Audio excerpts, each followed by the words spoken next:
ರಾಜ್ಯ ಬಿಜೆಪಿಯಿಂದ ಸುಳ್ಳಿನ ಗೋಪುರ. ಲೋಕಸಭಾ ಚುನಾವಣೆಯೇ ಬಿಜೆಪಿ ಟಾರ್ಗೆಟ್. ರಾಜ್ಯದ ಹಿತಕ್ಕೆ ಬಿಜೆಪಿ ಎಳ್ಳು ನೀರು ಬಿಡುತ್ತಾ? ರಾಜ್ಯದ ಜನರ ಹಿತ ಬಯಸದ ರಾಜ್ಯ ಬಿಜೆಪಿ ನಾಯಕರು ಅಭಿವೃದ್ಧಿ ಸಾಧನೆಯನ್ನ ಮರೆಮಾಚಿ ಬರೀ ದೇವರು ಧರ್ಮದ ಹೆಸರಲ್ಲಿ ಜನರನ್ನ ಭಾವನಾತ್ಮಕವಾಗಿ ಹಿಡಿದಿಟ್ಟುಕೊಳ್ಳಲು ಯತ್ನಿಸುತ್ತಿರೋದು ಈಗ ಪಟ್ಟ ಬಯಲಾಗಿದೆ. ಜೊತೆಗೆ ಬಿಜೆಪಿಯ ಸಾಲು ಸಾಲು ಸುಳ್ಳುಗಳು ಕೂಡ ಒಂದೊಂದಾಗಿ ಹೊರಬೀಳುತ್ತಿವೆ. ಹಾಗಾದ್ರೆ ರಾಜ್ಯ ಬಿಜೆಪಿ ನಾಯಕರು ಕಟ್ಟುತ್ತಿರೋ ಆ ಕಟ್ಟುಕತೆಗಳಾದ್ರೂ ಏನ್ ಗೊತ್ತಾ? ಅದನ್ನ ಒಂದೊಂದಾಗಿ ತೋರಿಸ್ತೀವಿ. ಆದ್ರೆ ಅದಕ್ಕಿಂತ ಮೊದಲು ನಮ್ಮ ಚಾನೆಲ್ ಅನ್ನು ಸಬ್ಸ್ಕ್ರೈಬ್ ಮಾಡ್ಕೊಳ್ಳಿ. ಹಾಗೇನೆ ಪಕ್ಕದಲ್ಲಿರೋ ಬೆಲ್ ಬಟನ್ ಅನ್ನು ಪ್ರೆಸ್ ಮಾಡಿ. ಬಿಜೆಪಿ ಕಟ್ಟುಕತೆ ನಂಬರ್ 1, ಸರ್ಕಾರದ ಖಜಾನೆಯಲ್ಲಿ ದುಡ್ಡಿಲ್ಲ. ರಾಜ್ಯ ಕಾಂಗ್ರೆಸ್ ಸರ್ಕಾರ ಅಧಿಕಾರಕ್ಕೆ ಬಂದಾಗಿನಿಂದ ಸರ್ಕಾರ ಬರೀ ಗ್ಯಾರಂಟಿ ಯೋಜನೆಗಳಿಗೆ ಇರೋ ಬರೋ ದುಡ್ಡನ್ನೆಲ್ಲ ಖರ್ಚು ಮಾಡ್ತಿದೆ. ಗ್ಯಾರಂಟಿ ಯೋಜನೆಗಳ ಜಾರಿಗೆ ಸರ್ಕಾರದ ಬಳಿ ದುಡ್ಡೇ ಇಲ್ಲ. ಇದರಿಂದ ಅಭಿವೃದ್ಧಿ ಕಾರ್ಯಗಳು ಕುಂಠಿತವಾಗಿವೆ. ಸರ್ಕಾರದ ಖಜಾನೆಯಲ್ಲಿ ದುಡ್ಡೇ ಇಲ್ಲ ಅಂತೇಳಿ ಬಿಜೆಪಿ ಮತ್ತು ಜೆಡಿಎಸ್ ನಾಯಕರು ಪುಂಗುತ್ತಿದ್ದಾರೆ. ಆದ್ರೆ ವಾಸ್ತವಿಕವಾಗಿ ಹಾಗೇನೂ ಆಗಿಲ್ಲ.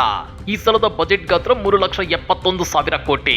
ಇದರಲ್ಲಿ 52,000 ಕೋಟಿ ರೂಪಾಯಿ ಗ್ಯಾರಂಟಿ ಯೋಜನೆಗಳಿಗೆ ಖರ್ಚಾದ್ರೂ ಇನ್ನುಳಿದ 3,19,000 ಕೋಟಿ ಅಭಿವೃದ್ಧಿ ಕಾರ್ಯಗಳಿಗೆ ಖರ್ಚಾಗ್ತಾ ಇದೆ. ಆದ್ರೆ ಈ ವಾಸ್ತವ ಸಂಗತಿಯನ್ನ ಮುಚ್ಚಿಟ್ಟು ವಿಪಕ್ಷಗಳು ಸರ್ಕಾರದ ಮೇಲೆ ಗೂಬೆ ಕೂರಿಸೋಕೆ ಯತ್ನಿಸುತ್ತಿರೋದಂತೂ ಸುಳ್ಳಲ್ಲ.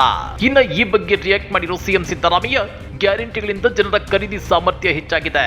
ಗ್ಯಾರಂಟಿಗಳನ್ನು ಜಾರಿಗೊಳಿಸಿದ್ರೆ ರಾಜ್ಯ ದಿವಾಳಿಯಾಗುತ್ತೆ ಎಂದಿದ್ದ ಪ್ರಧಾನಿ ಮೋದಿ ಈಗ ನಮ್ಮ ಗ್ಯಾರಂಟಿಗಳನ್ನೇ ಕದ್ದು ತಮ್ಮ ಗ್ಯಾರಂಟಿ ಅಂತ ಹೇಳಿಕೊಳ್ಳುತ್ತಿದ್ದಾರೆ ಅಂತೇಳಿ ಕುಟುಕಿದ್ದಾರೆ. ಬಿಜೆಪಿ ಕಟ್ಟುಕತೆ ನಂಬರ್ 2, ದೇಗುಲಗಳ ಹಣ ಹಿಂದೂಯೇತರ ಸಮುದಾಯಗಳಿಗೆ ಬಳಕೆ. ರಾಜ್ಯ ಸರ್ಕಾರ ಹಣಕ್ಕಾಗಿ ದೇಗುಲಗಳ ಹುಂಡಿಗೆ ಕೈ ಹಾಕಿದೆ. ಹಿಂದೂಯೇತರ ಸಮುದಾಯಗಳಿಗೆ ಹಿಂದೂ ದೇವಸ್ಥಾನಗಳ ಹಣವನ್ನ ಬಳಸಲಾಗುತ್ತಿದೆ ಅಂತೇಳಿ ಬಿಜೆಪಿ ರಾಜ್ಯಾಧ್ಯಕ್ಷ ಬಿ.ವೈ. ವಿಜಯೇಂದ್ರ ಆರೋಪಿಸಿದ್ರು. ಆದ್ರೆ ಈ ಆರೋಪ ಸಂಪೂರ್ಣ ಕಪೋಕಲ್ಪಿತ, ಸತ್ಯಕ್ಕೆ ದೂರವಾದುದು. ಅಮಾಯಕ ಹಿಂದೂಗಳನ್ನ ನಮ್ಮ ಸರ್ಕಾರದ ವಿರುದ್ಧ ಎತ್ತಿ ಕಟ್ಟುವ ದುರುದ್ದೇಶದಿಂದ ಇಂಥ ಕ್ಷುಲ್ಲಕ ಪ್ರಯತ್ನ ಮಾಡುತ್ತಿದ್ದಾರೆ ಅಂತೇಳಿ ಸಿಎಂ ಸಿದ್ದರಾಮಯ್ಯ ತಿರುಗೇಟನ್ನ ಕೊಟ್ಟಿದ್ದಾರೆ. ದೇವಸ್ಥಾನಗಳ ಹುಂಡಿಗಳಲ್ಲಿ ಸಂಗ್ರಹವಾಗುವ ಹಣವನ್ನ ಹಿಂದೂ ಧರ್ಮದ ಧಾರ್ಮಿಕ ಆಚರಣೆಗಳಿಗೆ ಮಾತ್ರವೇ ಬಳಸಲಾಗುತ್ತಿದೆ ಅಂತಾನು ಸಿಎಂ ಸಿದ್ದರಾಮಯ್ಯ ಸ್ಪಷ್ಟನೆ ಕೊಟ್ಟಿದ್ದಾರೆ.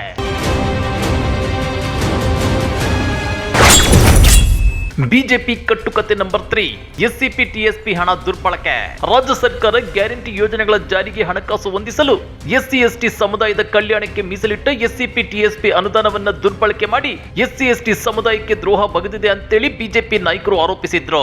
ಆದ್ರೆ ಇದಕ್ಕೆ ಸ್ಪಷ್ಟನೆ ಕೊಟ್ಟಿರೋ ರಾಜ್ಯ ಸರ್ಕಾರ, ಎಸ್ಸಿಪಿ ಟಿಎಸ್ಪಿ ಕಾಯ್ದೆ 2013ರ ಪ್ರಕಾರವೇ ಅನುದಾನವನ್ನ ಬಳಸಲಾಗುತ್ತಿದೆ. ಯಾವುದೇ ಕಾರಣಕ್ಕೂ ಇತರೆ ಉದ್ದೇಶಕ್ಕೆ ಬಳಸೋದಿಲ್ಲ ಎಂದಿದೆ. ಹೀಗಿದ್ರೂ ಎಸ್ಸಿ ಎಸ್ಟಿ ಸಮುದಾಯಗಳನ್ನ ಕಾಂಗ್ರೆಸ್ ವಿರುದ್ಧ ಎತ್ತಿ ಕಟ್ಟುವ ಕೆಲಸಕ್ಕೆ ಬಿಜೆಪಿ ನಾಯಕರು ನಿರಂತರವಾಗಿ ಕೈ ಹಾಕ್ತಾನೆ ಇದ್ದಾರೆ. ಬಿಜೆಪಿ ಕಟ್ಟುಕತೆ ನಂಬರ್ 4, ಗ್ಯಾರಂಟಿಗಳನ್ನ ನಿಲ್ಲಿಸಲಾಗುತ್ತೆ. ಗ್ಯಾರಂಟಿ ಯೋಜನೆಗಳು ಸರ್ಕಾರಕ್ಕೆ ಹೊರೆಯಾಗಿ ಮಾರ್ಪಟ್ಟಿವೆ. ಈ ಗ್ಯಾರಂಟಿ ಯೋಜನೆಗಳನ್ನ ಲೋಕಸಭಾ ಚುನಾವಣೆಯ ನಂತರ ನಿಲ್ಲಿಸ್ತಾರೆ ಅಂತೇಳಿ ಬಿಜೆಪಿ ನಾಯಕರು ಗುಲ್ಲೆಬ್ಬಿಸುತ್ತಿದ್ದಾರೆ. ಆ ಮೂಲಕ ಕಾಂಗ್ರೆಸ್ನ ಗ್ಯಾರಂಟಿ ಯೋಜನೆಗಳನ್ನೇ ಕಾಂಗ್ರೆಸ್ಗೆ ತಿರುಗುಬಾಣ ಮಾಡೋಕೆ ಬಿಜೆಪಿ ನಾಯಕರು ಪ್ಲಾನ್ ಮಾಡಿದ್ದಾರೆ. ಲೋಕಸಭಾ ಚುನಾವಣೆಯಲ್ಲಿ ಸುಳ್ಳಿನ ಗೋಪುರ ಕಟ್ಟಿ ಹೆಚ್ಚು ಎಂಪಿ ಸೀಟುಗಳನ್ನು ಗೆಲ್ಲುವ ರಣತಂತ್ರವನ್ನು ಹಿಡಿದಿದ್ದಾರೆ. ಆದ್ರೆ ಸಿಎಂ ಸಿದ್ದರಾಮಯ್ಯ ಸೇರಿದಂತೆ ಸರ್ಕಾರದ ಪ್ರಮುಖ ಸಚಿವರು ಸಾಕಷ್ಟು ಸಲ ಈ ಬಗ್ಗೆ ಸ್ಪಷ್ಟನೆ ಕೊಟ್ಟಿದ್ದಾರೆ. ರಾಜ್ಯದಲ್ಲಿ ಕಾಂಗ್ರೆಸ್ ಸರ್ಕಾರ ಇರೋವರೆಗೂ ಯಾವುದೇ ಕಾರಣಕ್ಕೂ 5 ಗ್ಯಾರಂಟಿಗಳನ್ನು ನಿಲ್ಲಿಸಲ್ಲ.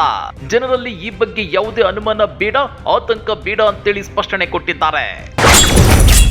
ಬಿಜೆಪಿ ಕಟ್ಟುಕತೆ ನಂಬರ್ 5, ತೆರಿಗೆ ಪಾಲಿನಲ್ಲಿ ಅನ್ಯಾಯ. ಕೇಂದ್ರ ಸರ್ಕಾರ ಕರ್ನಾಟಕದ ನೆರೆ ಬರ ಪರಿಹಾರವನ್ನು ಕೊಟ್ಟಿಲ್ಲ, ತೆರಿಗೆ ಪಾಲಿನಲ್ಲೂ ನಿರಂತರವಾಗಿ ಅನ್ಯಾಯ ಮಾಡ್ತಾ ಬಂದಿದೆ. ಈ ಬಗ್ಗೆ ಕಾಂಗ್ರೆಸ್ ನಾಯಕರು ಕೇಂದ್ರ ಸರ್ಕಾರದ ವಿರುದ್ಧ ದನಿ ಎತ್ತುತ್ತಿದ್ದಾರೆ. ಜೊತೆಗೆ ಕನ್ನಡಿಗರ ಬೆನ್ನಿಗೆ ನಿಂತಿದ್ದಾರೆ. ಆದ್ರೆ ಬಿಜೆಪಿ ನಾಯಕರು ಕನ್ನಡಿಗರಿಗೆ ಅನ್ಯಾಯವಾದ್ರೂ ಪರವಾಗಿಲ್ಲ ಅಂತೇಳಿ ಕೇಂದ್ರ ಬಿಜೆಪಿ ನಾಯಕರ ಬೆನ್ನಿಗೆ ನಿಂತಿದ್ದಾರೆ. ಕೇಂದ್ರ ಸರ್ಕಾರದಿಂದ ಯಾವುದೇ ಹಣ ರಾಜ್ಯಕ್ಕೆ ಬರಬೇಕಾಗಿಲ್ಲ ಅಂತೇಳಿ ಪುಂಗುತ್ತಿದ್ದಾರೆ. ಆ ಮೂಲಕ ಕನ್ನಡಿಗರಿಗೆ ಬಿಜೆಪಿ ನಾಯಕರು ಅನ್ಯಾಯ ಮಾಡ್ತಿರೋದು ಎದ್ದು ಕಾಣ್ತಿದೆ. ಅದೇನೇ ಇರಲಿ, ರಾಜ್ಯದ ಪ್ರಜ್ಞಾವಂತ ನಾಗರಿಕರು ಬಿಜೆಪಿಗರ ಇಂಥ ಕಟ್ಟುಕತೆಗಳ ಬಗ್ಗೆ ಎಚ್ಚರದಿಂದಿರಬೇಕಾಗಿದೆ. ಯಾವುದು ಸತ್ಯ, ಯಾವುದು ಸುಳ್ಳು ಅನ್ನೋದನ್ನ ಮಾಧ್ಯಮಗಳ ವರದಿಗಳನ್ನು ಮೀರಿ ಯೋಚಿಸಬೇಕಾಗಿದೆ. ಈ ಬಗ್ಗೆ ನೀವೇನಂತೀರಾ? ಕಮೆಂಟ್ ಮಾಡಿ, ವಿಡಿಯೋ ಲೈಕ್ ಮಾಡಿ, ಶೇರ್ ಮಾಡಿ. ಇಂಥ ಮತ್ತಷ್ಟು ರೋಚಕ ರಾಜಕೀಯ ಸುದ್ದಿಗಳನ್ನ ಮಿಸ್ ಮಾಡದೆ ನೋಡಬೇಕು ಅಂದ್ರೆ ನಮ್ಮ ಯೂಟ್ಯೂಬ್ ಚಾನೆಲ್ ಅನ್ನ ಸಬ್ಸ್ಕ್ರೈಬ್ ಮಾಡ್ಕೊಳ್ಳಿ.